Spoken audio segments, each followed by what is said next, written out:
Hola, buenas noches. El día de hoy vamos a tratar el tema de la reconstrucción nacional. Esta sería entre los años 1920 y 1940. Vamos a ver entonces que posteriormente al asesinato de Venustiano Carranza, el grupo sonorense va a acceder al poder mediante el general Adolfo de la Huerta, que fue uno de sus principales representantes. El general Adolfo de la Huerta va a ser presidente provisional durante este año, en lo que se celebran nuevas elecciones presidenciales, en las que resulta electo pues otro miembro de este grupo, que va a ser el general Álvaro Obregón. Este va a gobernar entre 1920 y 1924 y su gobierno tuvo características muy importantes. Vamos a ver entonces que Álvaro Obregón lanza el Plan de Agua Prieta en contra del gobierno de Venustiano Carranza. Al triunfo de este plan, pues entonces el grupo sonorense finalmente accede al poder. Vamos a ver que el gobierno de Obregón se caracterizó porque formó su gabinete con militares destacados, es decir, caudillos. Un hecho muy importante es que creó la Secretaría de Educación Pública, la SEP, en 1921 y tuvo como primer secretario este organismo a José Vasconcelos. Posteriormente se va a dar el asesinato de Francisco Villa en 1923.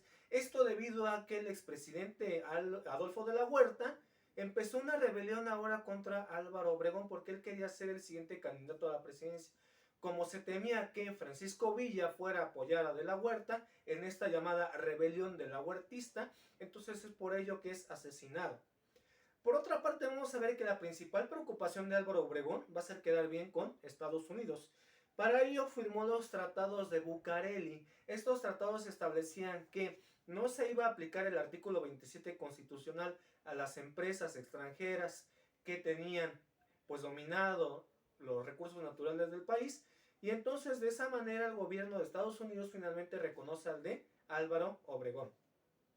Por otra parte, vamos a ver que Álvaro Obregón finalmente se iba a tratar de proponer por segunda vez a la presidencia, en lo que designó como su sucesor al general Plutarco Elías Calles, otro miembro prominente de este grupo sonorense, quien va a gobernar el país entre los años 1924 y 1928. El gobierno de Calles se caracterizó por hechos muy importantes, entre ellos la creación del Banco de México en 1925, la Guerra Cristera, que se dio entre 1926 y 1929. Esto se dio por el profundo anticlericalismo del presidente Calles y por tratar de aplicar la Constitución de 1917, lo que molestó a la jerarquía eclesiástica, quien llamó a sus fieles a levantarse en armas en contra del gobierno callista en este año de 1926. Vamos a ver que durante este gobierno pues no tuvo resolución a este conflicto. Por otra parte, va a haber un hecho sumamente destacado durante el gobierno de Calles. En este año de 1928 se dan elecciones presidenciales en las que resulta nuevamente electo Álvaro Obregón, pero cuando estaba pues en un convivio con sus partidarios celebrando su triunfo, es asesinado por un fanático religioso llamado José de León Toral. Esto desata en México una grave crisis política, la muerte del presidente electo Álvaro Obregón, y entonces es por ello que el general Calles, durante su último informe presidencial, el 1 de septiembre de 1928, lanza un discurso ante el Congreso de la Unión en el que dice que, debido a la muerte del general Álvaro Obregón, debe de empezar una era de instituciones y terminar la época de los caudillos.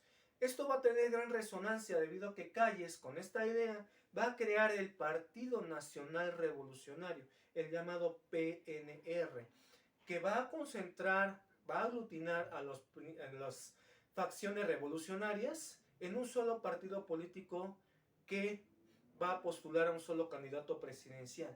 Entonces esto sirvió para institucionalizar la vida política de México, el sistema político mexicano, y también para que ya no hubiera estas masacres entre los diversos caudillos que se disputaban el poder.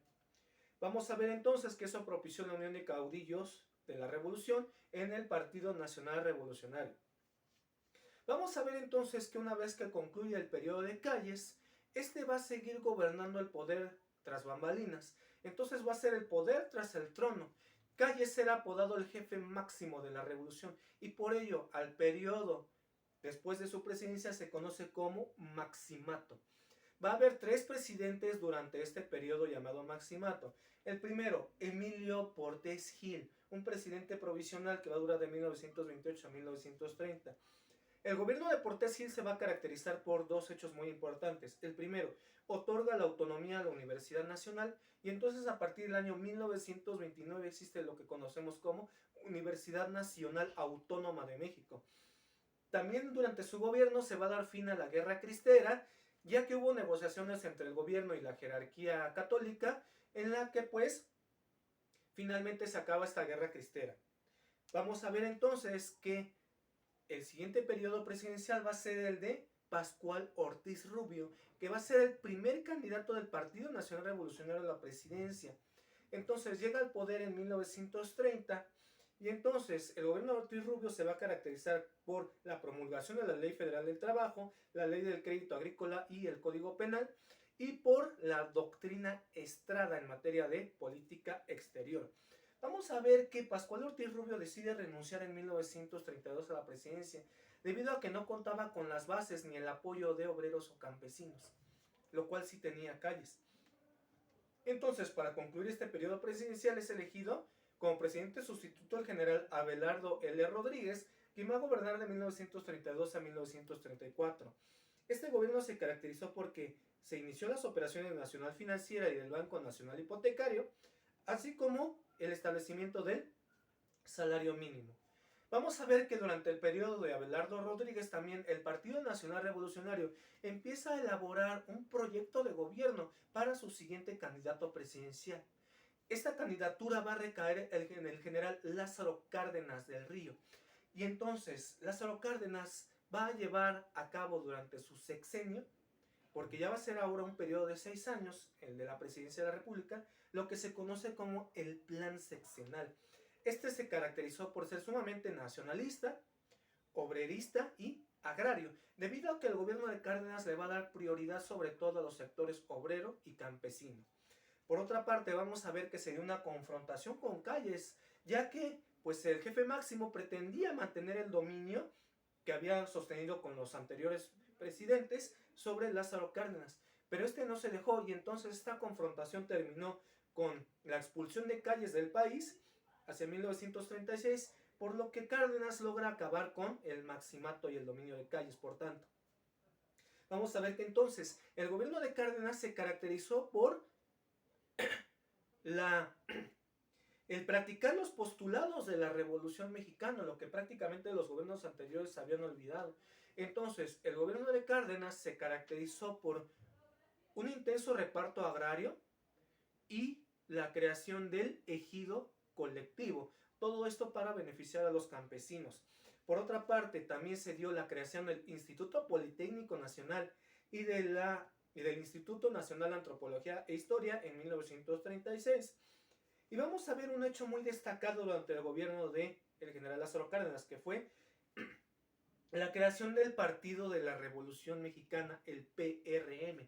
Cárdenas no solo cambia de siglas al PNR, sino que lo transforma en este instituto político que se basó en 4 sectores: el sector obrero, el campesino, el militar y el popular. Se considera a Cárdenas precisamente el creador del Estado mexicano debido a la transformación del PNR a PRM, que pasa de ser un partido individualista a un partido de sectores populares.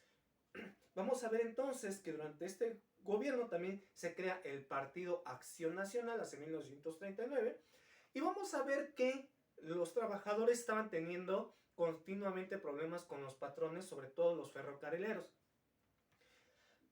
Entonces, durante este periodo se dio la multiplicación de huelgas obreras por todo el país, promovidas en buena medida por el mismo gobierno para lograr un aumento de salarios. ¿Cómo respondieron los empresarios? Pues con el cierre masivo de fábricas. Pero finalmente se da este aumento de los salarios de los trabajadores y así se logra la reactivación del mercado interno, de la economía nacional. Vamos a ver entonces que uno de estos sectores era el ferrocarrilero y entonces como los trabajadores se quejaban constantemente de que los patrones no querían aumentarles el salario, lo que hizo Cárdenas fue entregarle la administración de los ferrocarriles a los trabajadores, creando lo que conocemos como Ferrocarriles Nacionales de México. Uno de los hechos más destacados del gobierno cardenista va a ser la expropiación petrolera de 1938. Fue importante porque el país obtuvo recursos económicos para financiar su desarrollo. Y esto se dio gracias tanto al contexto nacional como al contexto internacional, en que ya sonaban los tambores de la Segunda Guerra Mundial. Vamos a ver también que Cárdenas crea la Confederación de Trabajadores de México, la CTM, y la Confederación Nacional Campesina, la CNC. Es decir, estas agrupaciones o corporaciones van a incluir la CNC a los campesinos y la CTM a los obreros. Estas organizaciones de masas o corporaciones se van a integrar a este nuevo partido, al Partido de la Revolución Mexicana, al PRM. Y entonces vamos a ver que Cárdenas también da un impulso a la educación llamada socialista en el artículo 3 de la Constitución. Vamos a ver entonces que debido precisamente a la creación del PRM, le va a dar un gran impulso a la presidencia de la República y un gran apoyo. Por tanto, este es el periodo de inicio del presidencialismo, en el que los presidentes de la República van a concentrar un gran poder durante las siguientes décadas, y también del corporativismo, debido a que, como les decía, estas corporaciones obreras y campesinas quedaron dentro del partido de Estado, del partido oficial, y entonces iban a representar un apoyo para los presidentes de la República. Muchas gracias por su atención.